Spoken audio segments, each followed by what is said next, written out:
अंतिम इच्छा तेनालीराम की कहानी। विजयनगर के ब्राह्मण बड़े ही लालचित हुए, हमेशा किसी न किसी बहाने राजा से धन वसूला करते थे। राजा की उदारता का अनुचित लाभ उठाना उनका प्रथम कर्तव्य था।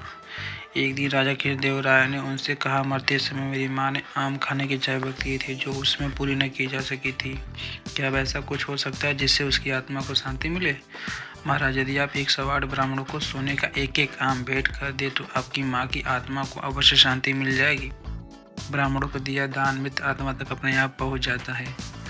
ब्राह्मणों ने कहा। राजा कृष्णदेव राय ने सोने के 108 आम दान कर दिए।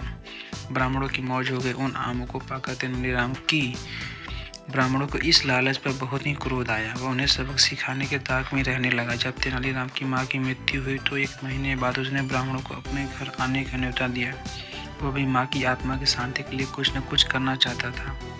खाने पीने और बढ़िया माल पाने के लोभ में 108 ब्राह्मण तेनालीराम के घर जमा हो गए। जब आसानों पर बैठ गए तो तेनालीराम ने दरवाजे बंद कर दिए और अपने नौकरों से कहा, जाओ लोहे की गर्म सलाखें लेकर आओ और इन ब्राह्मणों के शरीर पर दागो। ब्राह्मणों ने सुना तो उन्हें चीख पुकार मच गई। सब उठकर दरवाजे की ओर भागे, लेकिन नौकरों ने कहा, पकड़ लिया और एक एक बार सभी को गर्म सलाखें दागी गई। बात राजा तक पहुंची और स्वयं आया और ब्राह्मण को बचाया। क्रोध ने उन्हें पूछा, क्या हरकत है तेनालीराम? तेनालीराम ने उत्तर दिया, महाराज, मेरी माँ की जोड़ों का दर्द बीमारी थी और मरते समय उनको बहुत तेज दर्द था।